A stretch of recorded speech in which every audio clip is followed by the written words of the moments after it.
Can I interest you in everything all of the time? No, but really not that song. But could I interest you in everything? Maybe all at the time? Well, in the 90s, this was basically Craigslist's offer to the emerging world of the internet. You want to hop in the back of a stranger's pickup truck as an alternative to Uber? Craigslist got you. You want to buy a mean fish named Kevin and his murderous brother Neil? Craigslist got that too. Maybe a vintage wedding dress, free almonds, 24 chinchillas, 20 tins of holiday popcorn, a human-sized hamster wheel, or a fox that some advertiser thinks is a dog. Well, you already know what I'm going to say. Yep, Craigslist got you. In fact, even to this day, their site hasn't changed all that much. Their website still looks simple, like it's from the early days of the internet, and it's got this bare-bones sort of aesthetic. Not that this is a bad thing. For Craigslist, it's quite the opposite. People like that the website is stable, never changing, and minimal. Finding things is supremely easy, and their loyal customers know exactly what they're getting every time they return. Anonymity is also a plus for people. Unlike other online competitors, namely Facebook Marketplace, you have to put yourself out there. Your name and face are typically available for the world to see. Craigslist is one of the only places I can think of that has everything in one place, no matter where you are. There's a for sale page, discussion forums, gigs, services, jobs available, pretty much anything. Better yet, Craigslist doesn't have banner ads and they don't sell your data either. According to The Conversation, they're unique for having a direct relationship with their users. Facebook makes money off analyzing data, selling ads, and things of that nature. Craigslist makes money by charging those who want to put up job postings and classifieds. They're a massive reason classified ads in newspapers don't make nearly as much money as they used to. Their website is basically the online version of the newspaper now, and they're truly seen as the staple for advertising that the newspaper once was.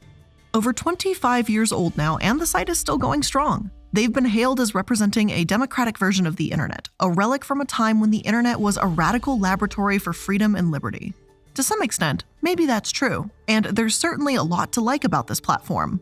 However, there's a lot to be wary of too, because when I say you can buy anything on Craigslist, I do mean anything.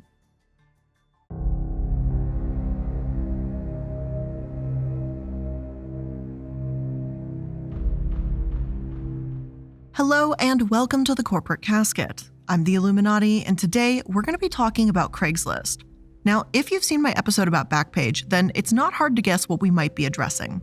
How these kinds of anonymous marketplaces can enable criminal activity. But whereas Backpage was mainly focused on sex trafficking and has since been shut down, although I have seen a few comments on that episode now that people are saying it's back, but I haven't checked. But if it's back, it's a little sketchy. But I digress. Craigslist has been the middleman in a huge variety of crimes, and it's actually still operating to this day.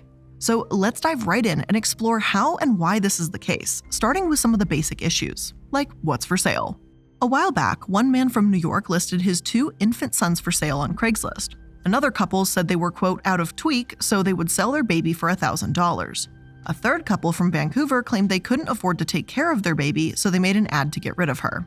And I do wish I was kidding, but here we are, starting off this episode with people selling infant children. It's not as if this was a brief problem that Craigslist has solved either. One Business Insider article I found discussing this was published in 2010. Then, all the way in 2019, one of these ads sparked an investigation.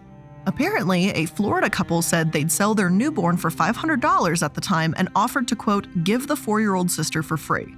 Better yet, the poster claimed that they worked for the Department of Children and Families and they didn't want to be judged for not wanting their kids. The screenshot of said post also said it was 5 days old in the NBC article, so it was apparently on the website for a bit of time.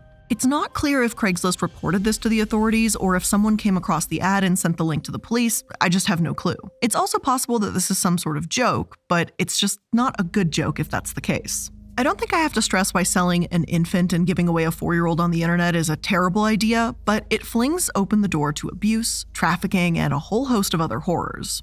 Babies are not objects, they're not a car part or some odd-smelling couch that you can just ask a stranger $50 for, and it's pretty gross to see them treated this way, joke or not.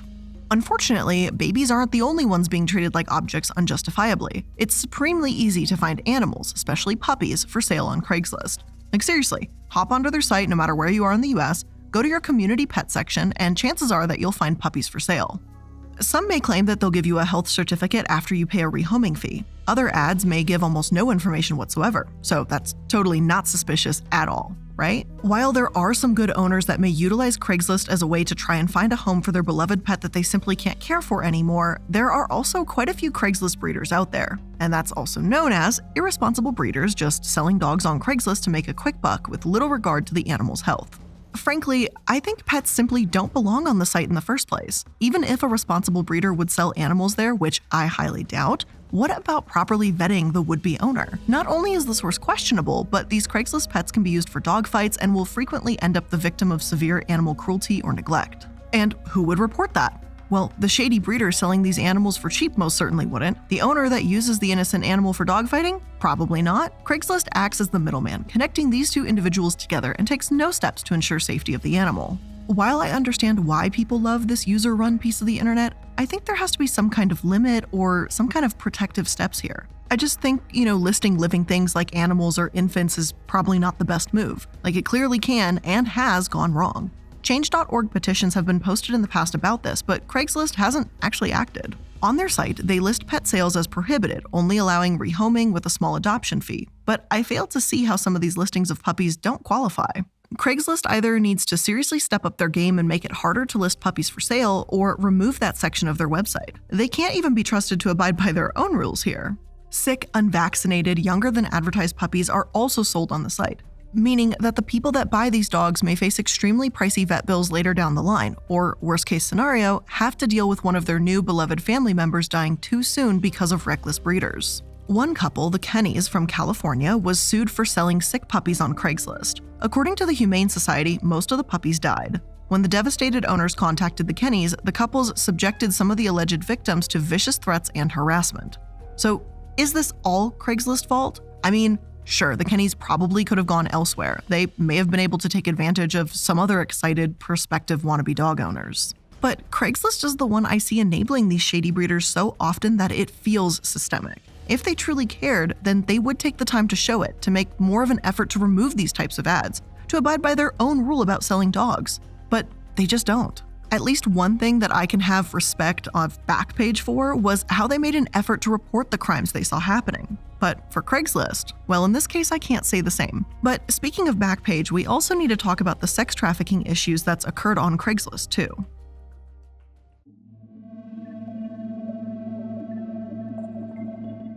Please be advised that this next section will discuss sexual abuse and trafficking at length. Back in 2007, a 19-year-old woman, Justine Reisdorf, faced charges for recruiting minors into a sex ring. Justine ran the operation from her motel and advertised in the erotic services section of Craigslist, charging $200 roses, the term that they use for dollars, for 2 hours with one of the girls. And before I can even scratch the surface of how upsetting this is, I have to say that the way it was reported is also disgusting. CBS wrote that, quote, another underage female admitted working for Reisdorf.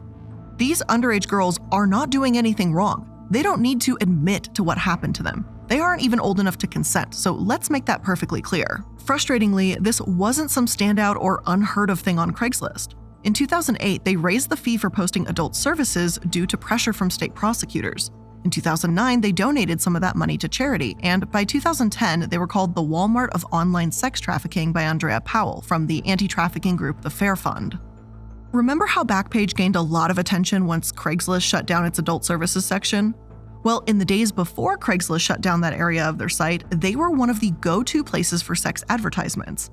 The New York Times reported back in 2010 that the site was expected to bring in about $36 million from its controversial advertisements alone. In more recent articles, they're reported to employ about 50 people, but some articles claim that they've only had about 30 employees in 2010. So in other words, every single employee could have all had seven-figure salaries from just those advertisements. As a bit of a sidebar, you may be wondering how these advertisements were even allowed in the first place. Back in 2009, a judge ruled that Craigslist was not responsible for what its users post. And to some extent, yeah, that totally makes sense because a website can't be liable because someone uses it inappropriately. But is that actually what people were doing? Can we really say that anyone on the internet was using it incorrectly when they were posting these advertisements in an erotic services section? I'd argue probably not so much. Like, I'm just gonna be honest here. If I were to go onto Craigslist in like 2009, 2010, whatever, and go to erotic services, I don't think I'd be going there looking to see if someone has a lawnmower for sale. I'm just saying. Now, this did eventually change as laws did, namely with the Fight Online Sex Trafficking Act, or FOSTA, which opened up digital platforms to serious legal and financial jeopardy for promoting or facilitating prostitution. Personally, I think there's something real funky and upsetting going on when you can afford to make everyone in your company a millionaire just from the sex ads, but you can't actually afford to protect those people on your platform. Craigslist executives have said that they, quote, done the best and most responsible job of combating child exploitation and human trafficking. But I'm just not really seeing these higher-ups explaining how they do that. Saying it is one thing, but actually doing it or explaining or showing how you do that is another. They have charitable funds that they toss a few $100,000 or even a couple million at, but their chief executive, James Buckmaster, was pretty tight-lipped about how those funds actually operate. Buckmaster and the other Craigslist executives may say that no one should use Craigslist for criminal purposes, but they didn't seem to make much of an effort to stop it either. It's no wonder their statements seem to ring pretty hollow. Take a listen. Craigslist has not given any indication that they are outraged and disturbed that their site is the primary way children are bought in the country, said Rachel Lloyd, executive director of Girls Educational and Mentoring Services, which provides assistance to sexually exploited and trafficked women. All they have done is made cosmetic changes. Cosmetic changes just aren't enough when the stakes are this high. Hell, even if they were, it certainly didn't change the damage Craigslist had already done. One Washington woman, ML, alleged that the site profited off of her rape and exploitation after she'd been forced into prostitution at 12 years old. Her attorney, Bauer, isn't unknown to this channel either, as he filed the infamous lawsuit that shut down Backpage. According to Bauer, Craigslist should be held just as responsible for the proliferation of child sex trafficking as their defunct competitor, too. After all, some of the ads that appeared on their site in the adult and erotic sections were suggestive photos of underage victims. The outrage shouldn't have had to get this far for them to react. Now, although erotic and adult sections may have been altered, people have essentially just moved those conversations into the personals section. But once this lawsuit emerged and the FOSTA Act was passed, Craigslist did what Backpage had been so determined to avoid. They removed the personal section altogether, permanently changing the landscape of their site. Of course, though you can ban sex ads, you can't ban the demand for them. It's hard to truly know how much this ban helped or if it just helped push these crimes into the shadows without actually affecting the trade. But as you may unfortunately expect, puppy mills and sex trafficking are far from the only two crimes that have been known to flood the Craigslist classifieds.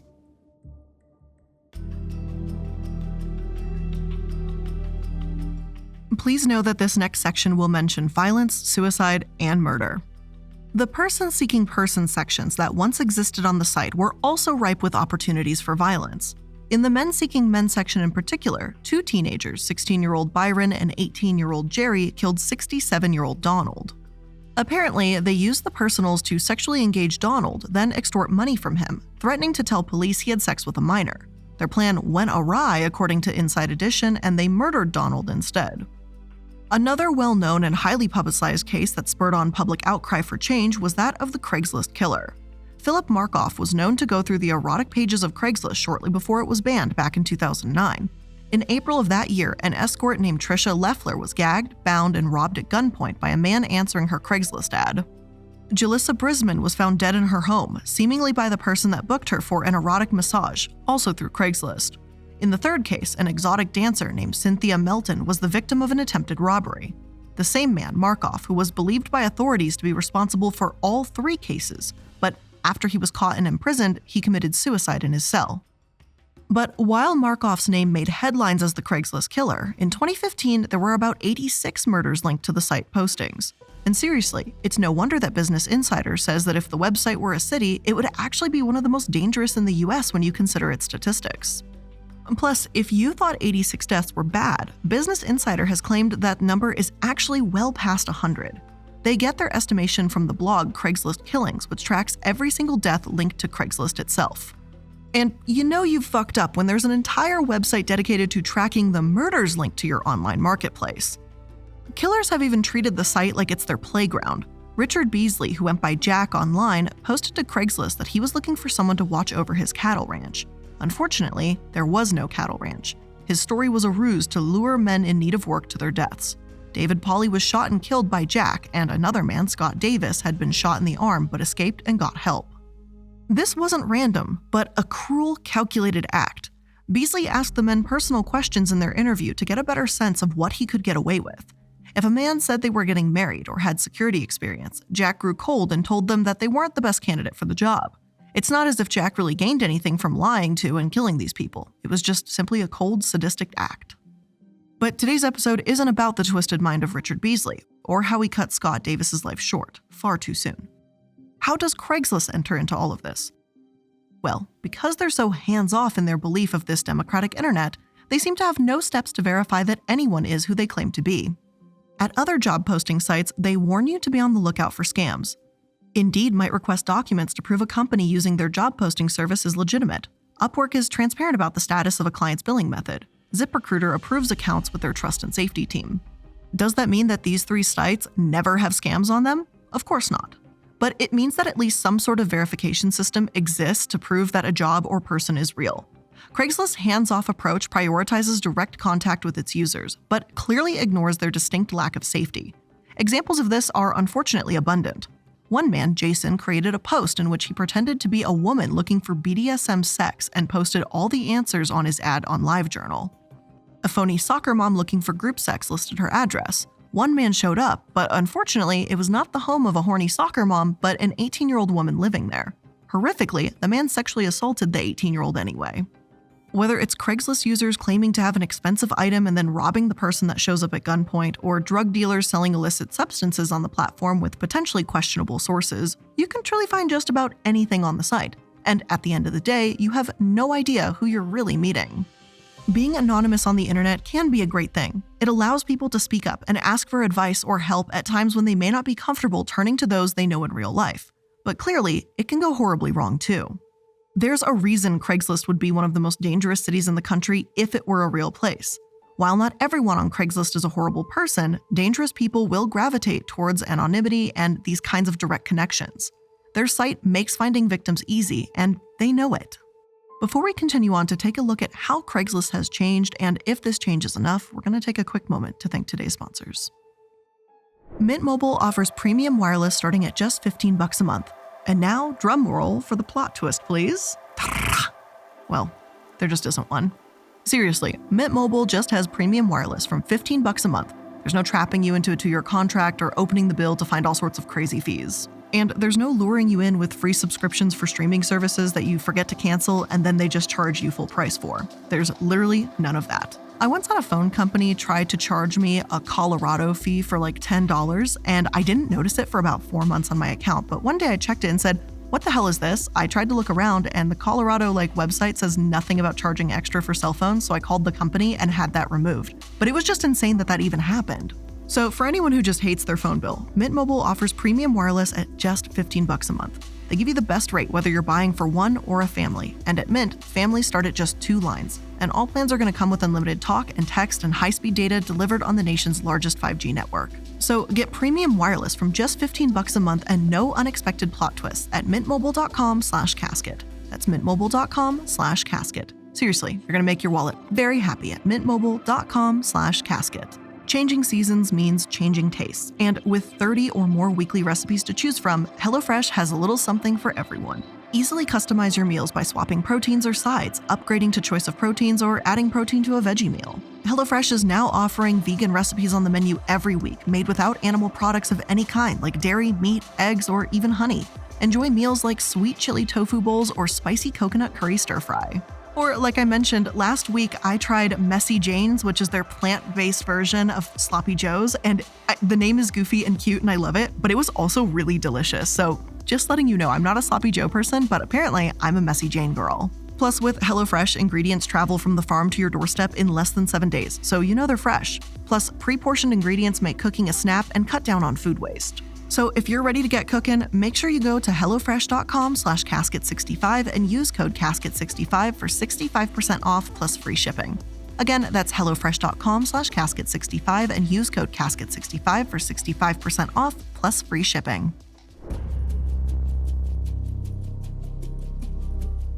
When Craigslist founder Craig Newmark is confronted with brutal truths, his reaction is, and there are no other words for it, hilariously pathetic and troubling. For example, In the midst of the sex trafficking controversies and scandals occurring on the site, CNN reporter Amber Lyon showed Newmark some of the ads featured on his website. And what did Craig himself say? Have you reported this to us? Like, dude, my guy, this is your fucking website. What do you mean have they reported it to you? This is your site. You're supposed to know this shit about your site. This level of absolute and utter stupidity is so infuriating that I'm almost beyond words, minus a few F-bombs. Now, Lyon confronted him, insisting that Craigslist is the one posting this and it's not her responsibility to report it. Now, Craig can use the argument that, hey, he's not legally liable for what users post, and that is true. Like, if someone is sending threatening emails through Gmail, it's not as if Gmail is to blame for what they say. Even so, it's the complete and total lack of awareness here that has me more upset than anything else. Now, Craig has been praised for being philanthropic in the past. He's donated about $50 million to the Cyber Civil Defense Initiative to protect Americans from cybersecurity threats. He's also a staunch defender of democracy. And while that's all well and good, I find it wildly hypocritical that Craig cares so much about people in front of the cameras, but implies that it's up to reporters to report his website to him. Craigslist is estimated to make about $1 billion a year, and that's at least as of 2018, all while having less than 100 employees, might I add. There is no monetary reason for why they can't put more protections in place, making it seem like they just don't care enough to do so. And honestly, for this portion of the episode, I expected to talk about the changes Craigslist would make and why they weren't enough. Yet from what I've seen, and unfortunately what I can report, they've made so few alterations that there's almost nothing to actually discuss in regards to any safety or security upgrades. You can't blatantly advertise sex work there now, but that's really like all they did. Maybe it's, charming how they look like a piece of the old internet, but the charm just really isn't worth the absence of any vetting to me. Plus, despite their inaction around violent acts and criminals misusing their platform, Craigslist has seemed to be more willing to act against spammers. In 2019, they introduced their $5 posting fee to their car listing page. And while this might look like a case of the company wanting money, and plenty of articles did see it that way, blogger Jonas Muthani states that he doesn't believe that that's the reason. Instead, it might ward off spammers and cheaters since it gives them something to lose when they continuously make scam posts. And with a credit card number attached to these posts, it gives people something to trace too. Now, that's not to say that spam protection is definitely what Craigslist was trying to defend against here, but between checking for duplicate submissions and excessive posts from a single IP address, it certainly seems like they care about spam more than they do safety. Unfortunately, that's not really saying much either. One study from NYU Tandon School of Engineering claimed to find 29,000 fraudulent listings in 20 American cities in just a 5-month period. And this was out of 2 million listings. So at first glance, 1.5% for a scam rate or so doesn't sound very high. However, Craigslist only flagged less than half of them as suspicious, and so that's not really a great success rate. And that percentage would vary wildly depending on which portion of the site you were using too. One common scam they identified was clone listings, or rentals from other websites offered at a cheaper price. The Tandon team found that many of these scammers were located in Nigeria. Quote, they put up the ads and then request rent deposits via wire transfers from the people responding to the posts. Beware of postings advertising realtor services when you're asked to pay an upfront fee and a monthly membership. Between the serious lack of vetting and the sheer number of scams on their platform, it's really no wonder that alternatives have becoming more and more popular. Why trust a stranger you really don't know from Craigslist to babysit your kids? Which, that was a thing by the way too. Instead, Care.com specializes in home-based help, and you can check to see if someone has a background check done, so, the person you hired is actually the one showing up to your door. If you're really dying for some strange used items, you can still go to eBay. They've got everything imaginable too. Now, truthfully, maybe there is no grumpy fish named Neil, but if you're really desperate for a used couch with a funky order, you're sure to find something.